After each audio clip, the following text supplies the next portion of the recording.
বিসমিল্লাহির রহমানির রহিম। আসসালামু আলাইকুম ডিয়ার ভিউয়ার্স, আশা করছি সবাই ভালো আছেন, সুস্থ আছেন। আলহামদুলিল্লাহ আমিও ভালো আছি। আর শীত মানেই কিন্তু বিভিন্ন ধরনের মজার মজার পিঠা। আর এখন যেহেতু অনেক অনেক বেশি শীত পড়ছে, তো সবাই হচ্ছে বাসায় বিভিন্ন ধরনের পিঠা তৈরি করে থাকেন। আজকে আমি আপনাদেরকে খুব সহজ একটি রেসিপি শেয়ার করব, সবার পছন্দের। এই যে দেখেন, চিতই পিঠার রেসিপি। কিন্তু এই চিতই পিঠাগুলো আসলে কি না চিতই পিঠা, তো এগুলো হচ্ছে আমি আজকে আপনাদেরকে সুন্দর করে রান্না করার বিভিন্ন টিপস শেয়ার করব। আশা করছি ভালো লাগবে। তো ভিডিওটি না টেনে সম্পূর্ণ দেখার জন্য অনুরোধ করছি। এখানে নিয়েছি 1 কেজি পরিমাণ লিকুইড দুধ।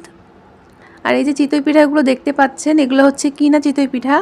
এগুলোর যে পিছনের দিকটা আছে এটা হচ্ছে একটু পোড়া পোড়া থাকে, এজন্য হচ্ছে একটা ভিজা কাপড় দিয়ে আপনারা সুন্দর করে এগুলোকে মুছে নেবেন। আর যদি বাসায় বানান তাহলে তো বাসায় বানাবেন, আর যদি কিনে আনেন তাহলে এভাবে হচ্ছে মুছে ফেলবেন পিছনের সাইডটা, তাহলে যেরকম হচ্ছে সুন্দর হয়ে যাবে। একটা ভিজা সুতি কাপড় দিয়ে সুন্দর করে মুছে ফেলবেন। আজকের এই চিতই পিঠাটা কার কার পছন্দ বলেন তো, কমেন্টে জানান। চিতই পিঠা কিন্তু রান্না করে খেতে সবচেয়ে বেশি মজা লাগে, তবে ভর্তা দিয়েও আমরা সবসময় খেয়ে থাকি। তো আজকে হচ্ছে আমি অনেক সুন্দর করে রান্নার রেসিপিটা শেয়ার করব। এখানে দিয়ে দিলাম চিনি। দুধের সাথে আপনারা হচ্ছে পরিমিত পরিমাণে চিনি ব্যবহার করবেন। আপনারা যতটুকু মিষ্টি খেতে পছন্দ করেন সেই অনুযায়ী হচ্ছে চিনি দিয়ে দিবেন। এখন এখানে দিয়ে দেওয়া হচ্ছে খেজুরের গুড়। খেজুরের গুড় দিলে কিন্তু টেস্টটা অনেক বেড়ে যায় আর অনেক সুন্দর একটা ফ্লেভার আসে। আপনাদের কাছে যদি থাকে তাহলে দিবেন, আর না থাকলে স্কিপ করবেন। আর অবশ্যই একটু লবণ ব্যবহার করবেন। মিষ্টি জাতীয় খাবার একটু লবণ দিতে হয়।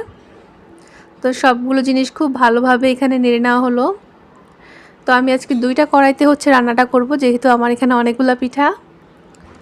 আর আমি আরও দুধ অ্যাড করব। এখানে হচ্ছে আমি ডিপ্লোমার যে গুঁড়া দুধ আছে 100 গ্রামের, সেটাও নিয়ে নিয়েছি।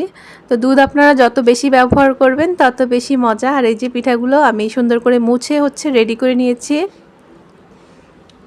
তো এখন দেখেন, এখানে এখন দিয়ে দেওয়া হচ্ছে নারকেল কোড়ানো।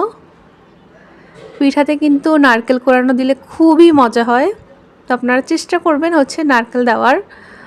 তো রান্না পিঠাতে নারকেল দিলে খুব ভালো হয়। আপনারা এখানে তেজপাতা ব্যবহার করবেন, দারচিনি, এলাচ এগুলো কিন্তু দিবেন। আমি এই যে গুঁড়া দুধটা কেটে নিয়েছি এবং এগুলো হচ্ছে এখন একটু পানি দিয়ে গুলে নিব। গুঁড়া দুধ ব্যবহার করবেন অবশ্যই, কারণ গুঁড়া দুধটা দিলে হচ্ছে আরও হচ্ছে টেস্টটা দ্বিগুণ হয়ে যায়। তো রান্না পিঠা কার কার পছন্দ কমেন্টের মাধ্যমে জানান। কোন কোন দেশে হচ্ছে গ্রামের বাড়িতে এটা তৈরি করা হয়। এখন আমি দুধটাকে খুব ভালোভাবে হচ্ছে পানির সাথে মিশিয়ে নিয়েছি। এটা আমি চুলায় দিয়ে দিব, মানে যেগুলো চুলায় দুধটা আছে ওটার সাথে মিশিয়ে দিয়ে দিব। এই যে দেখেন, দুইটি হাঁড়িতে করছি কারণ পিঠাগুলো বেশি, আর এগুলো কিন্তু ফুলে ডাবল হয়ে যাবে। এই দুধটা হচ্ছে যখন দুধে দেওয়া হবে পিঠাটা, তখন কিন্তু পিঠাটা আরেকটু বড় হয়ে যায়, এই জন্য হচ্ছে একটা পাতিলে আটবে না। এই যে এখন যখন দুধটা ভালোভাবে ব্লক আসবে তখন হচ্ছে আপনারা চুলার আঁচটা একদমই কমিয়ে দিবেন। তারপর হচ্ছে আপনারা পিঠাগুলো দিয়ে দিবেন। দেখেন আমি পিঠাগুলো দিয়ে দিচ্ছি। তো পিঠা দেওয়ার পরে কিন্তু রাখা যাবে না বেশিক্ষণ, তাহলে পিঠাগুলো কিন্তু ভেঙে যাবে। এই জন্য দেওয়ার পরে হচ্ছে 1 মিনিটের মতো রেখে আপনারা নামিয়ে ফেলবেন। এটা কিন্তু খেতে খুবই মজা। আপনারা বাসায় অবশ্যই ট্রাই করবেন, আর কেমন লাগলো খেতে অবশ্যই কমেন্টের মাধ্যমে জানিয়ে দিবেন। আশা করছি সবার কাছে ভিডিওটি ভালো লেগেছে। ভালো লাগলে লাইক করবেন, কমেন্ট করবেন এবং ভিডিওটি সবার সাথে শেয়ার করবেন। খেতে কিন্তু আলহামদুলিল্লাহ খুবই মজা হয়েছিল, যেহেতু গুড় দিয়ে তৈরি করা হয়েছে। এই রেসিপিটা সবাই অবশ্যই বাসায় একবার হলেও ট্রাই করবেন। সবাইকে অসংখ্য ধন্যবাদ।